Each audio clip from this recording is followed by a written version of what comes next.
दोस्तों, कहते हैं ये जीवन आपका स्वयं का है, ये शरीर आपका स्वयं का है। इसका प्रोटेक्शन यानी सुरक्षा आपका फर्ज है। और ये जो रिश्ते नाते हैं आपके जीवन को सुधारने का, सफल बनाने का और इस नैया को पार लगाने का एक सहयोग मात्र है। इसलिए आप इनका ध्यान रखिए और इनमें सुधार कीजिए।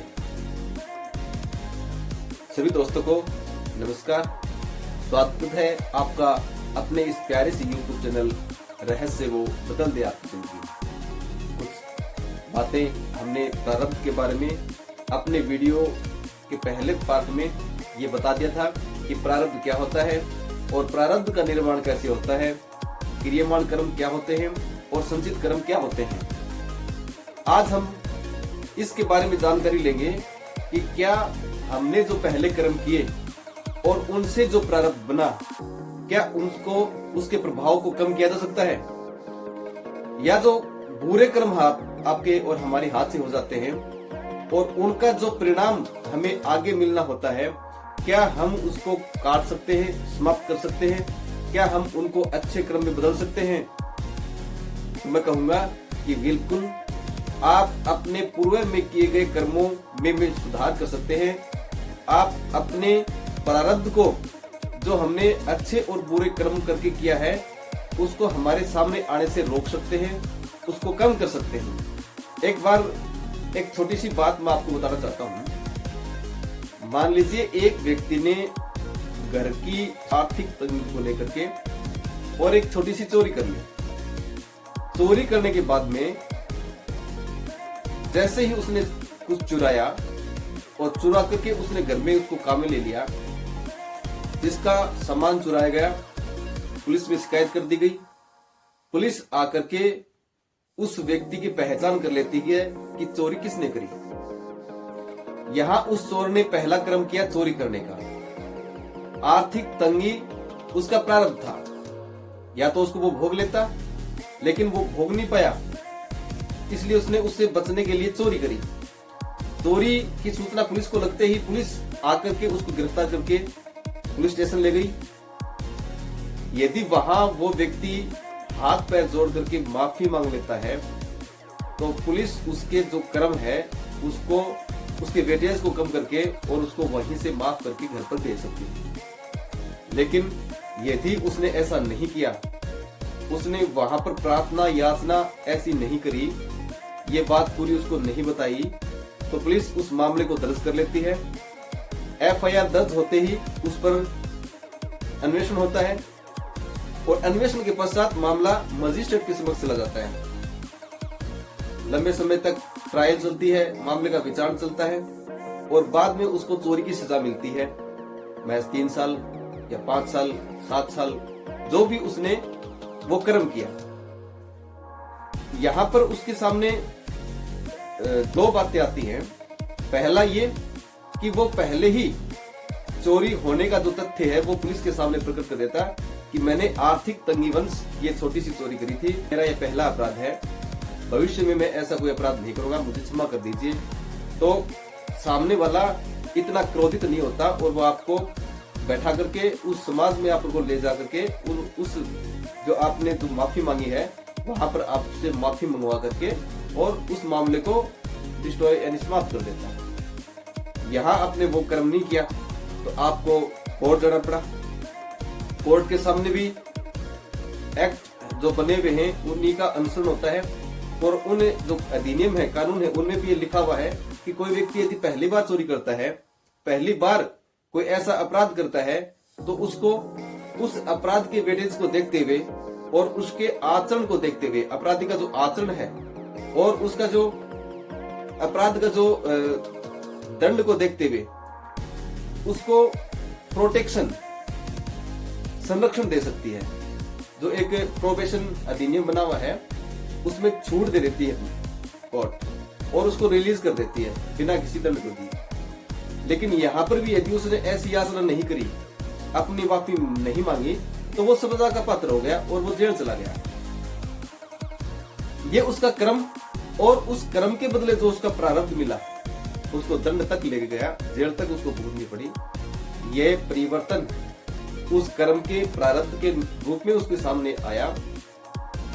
ये एक छोटी सी कहानी आपको इसलिए बताई कि आप जो भी कर्म करते हैं, आज वर्तमान में जो आपने कर्म किया उसका फल आपको आज नहीं मिल सकता। कुछ छोटे कर्म होते हैं जिनका प्रभाव तुरंत मिल जाता है, लेकिन कुछ ऐसे कर्म होते हैं जो हमारे पहले स्टोर होते हैं, संचित होते हैं, और उसके बाद में उसके योग बनते हैं, और वो योग जब बनते हैं तो वो किस्मत के रूप में, भाग्य और दुर्भाग्य के रूप में हमारे सामने आते रहते हैं।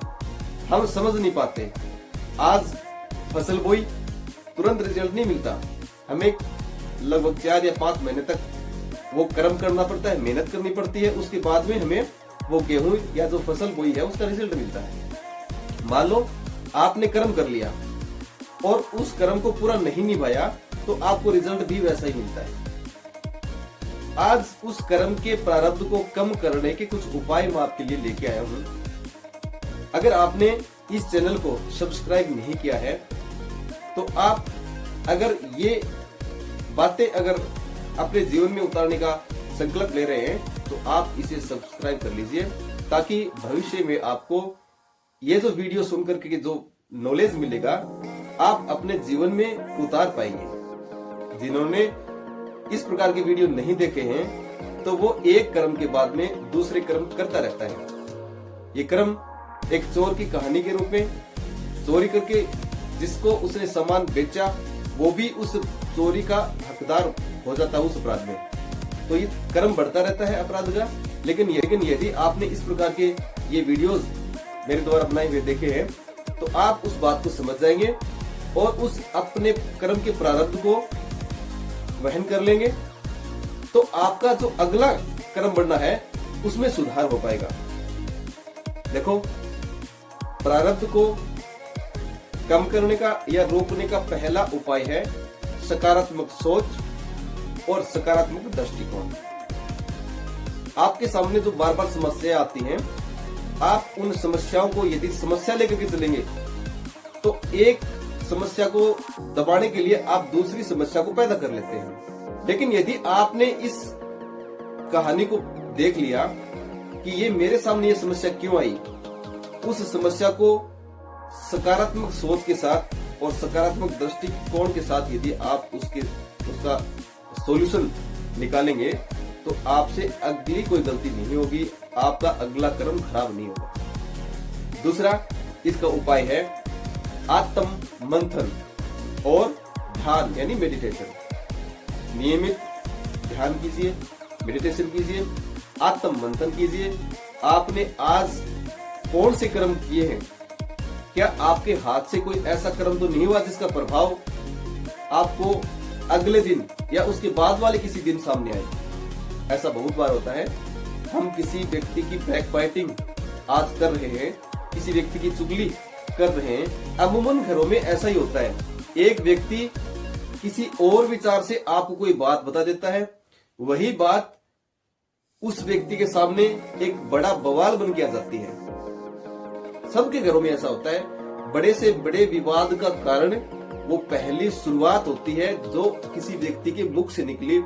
वो व्यक्ति उस जो घटना का सबसे बड़ा जो कारण है वही होता है जिसने शुरुआत में वो कहानी क्रिएट किया। जिस व्यक्ति ने उस कहानी का निर्माण किया वो व्यक्ति उसका सबसे बड़ा अपराधी होता है। लेकिन जब इसका अन्वेषण पुलिस के द्वारा किया जाता है तो वो उस जड़ तक पहुंच जाती है कि वास्तव में मैन इसका मुलजिम कौन है। आपके जीवन में ऐसा होता रहता है।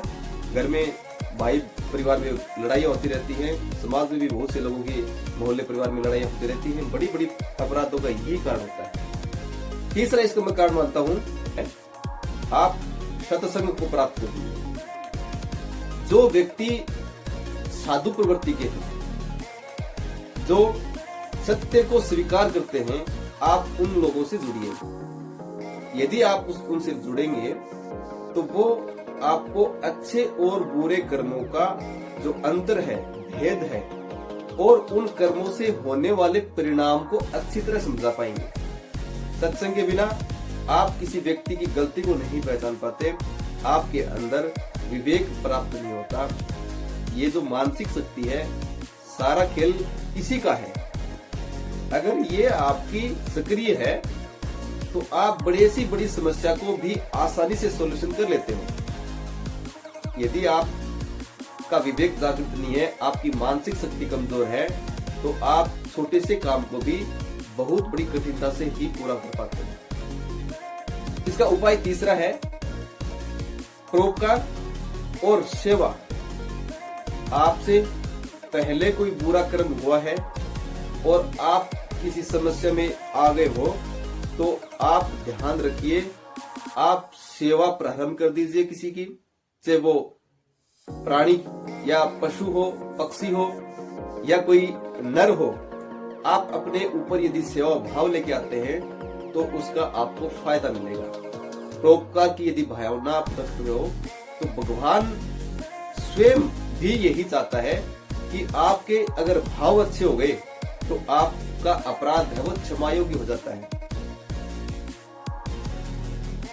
एक व्यक्ति बार बार अपराध करता है, बार बार उसके ऊपर पुलिस की FIR वगैरह दर्ज हो जाती है और वो आदतन अपराधी के रूप में उसका नाम दर्ज हो जाता है। बड़ा गंभीर विषय है। अगर किसी व्यक्ति को आदतन अपराधी की लिस्ट में डाल दिया तो जैसे ही उस एरिया में कोई भी अपराध होता है तो पहला नाम उसी व्यक्ति का आता है जिसके ऊपर ये आरोप लग गया। इससे पीछा छुड़ाने के लिए एक कानून बन गया। उसमें ये लिखा हुआ है कि यदि आप कोई जन सामान्य में कोई ऐसा कार्य करते हैं जिससे जनता आपको चाहने लगे, तो उससे आपको उन अपराधों से छुटकारा मिल सकता है। वो प्रोटेक्शन आपके लिए हर किसी को नहीं मिलता। जो परोपकार की भावना रखता है और जो सेवा का भाव रखता है उसी को यह संरक्षण मिलता है। इसका चौथा जो उपाय है वो आपका योग और प्रार्थना।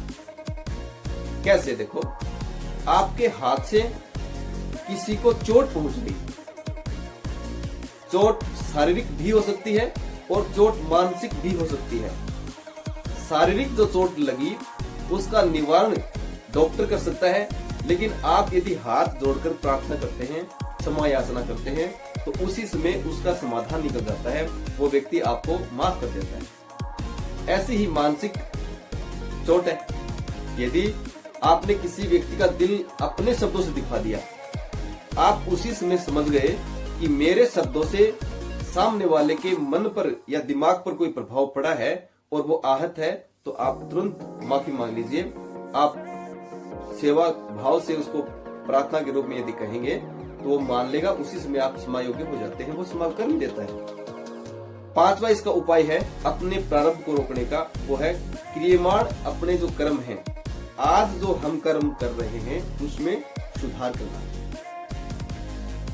ये बातें आपको शायद अब अच्छी नहीं लगती हो, लेकिन जो व्यक्ति पहले अपराध कर चुका, जो व्यक्ति पहले ऐसे गलत कर्म कर चुका और उन कर्मों की वजह से आज जो वो सजा भुगत रहा है, सजा चाहे वो शारीरिक हो, चाहे वो आर्थिक हो और चाहे वो किसी अपराध को लेकर के हो, वो मानसिक भी हो सकती है। उस व्यक्ति को इस बात का पूरा पता होता है कि ये जो समस्या आपके सामने आई है वो आपके पूर्व जन्म के या इसी जन्म के पहले वो कर्म किया था उस वजह से आई है। जैसे आप किसी व्यक्ति को थप्पड़ मार के आके मार्केट के अंदर आ गए घर पर। अब जो व्यक्ति मार के आया उसको पता है कि कल इसका बवाल उठेगा, हो सकता है पुलिस भी आ सकती है तेरे घर पर, तो वो उसको सॉल्यूशन दे करके और वो घर छोड़कर भाग जाता है।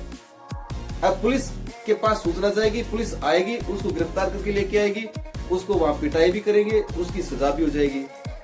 लेकिन यदि वो उस व्यक्ति घर पर आके अपनी बात को बता देता है, अपनी माफी मांग लेता है, गलती को स्वीकार कर लेता है, तो वो उस प्रारब्ध से बच जाता है जो उसको उस अपराध से मिलना होता है। इसके लिए कुछ नियम हैं जिनको आपको रोजाना अनुसरण करना है। पहला ये है कि आप रोजाना छोटे छोटे अच्छे कार्य, पुण्य कार्य करते रहें। जैसे पशु पक्षियों के लिए दाना डाल दीजिए। इसके अलावा जो कुत्ते हैं और जो आवारा पशु हैं उनको आप रोटी खिला दीजिए। या जो गरीब व्यक्ति या भूखा व्यक्ति आपके घर पर आता है, आपको उसको खाना खिला दीजिए। तो आप अपने पहले के जो गलत कर्म है उनसे आपका बचाव हो जाता है। ऐसे वीडियोस यदि आप देख लेते हैं तो आपको आने वाले समय में ये पता चल जाता है कि मेरे हाथ से यदि गलती हो जाती है तो वो मेरे को भुगतनी पड़ेगी। तो आप इस गलतियों से बच जाएंगे, और यदि आप इन गलतियों से बच जाएंगे तो आपका जो प्रारब्ध है वो केवल अच्छे कार्यों का बचेगा, और भविष्य में आपको इसका बहुत बड़ा लाभ मिलेगा। एक छोटी सी चाबी है वो बड़े से बड़े लोग को खोल देती है, वैसे ही एक छोटा सा कार्य है वो आपको बड़े से बड़े अपराध से भी बचा देता है। आप यकीन मानिए और इसका अनुसरण कीजिए। धन्यवाद। अगले वीडियो में इसका अगला पार्ट आपके सामने लेके आऊंगा।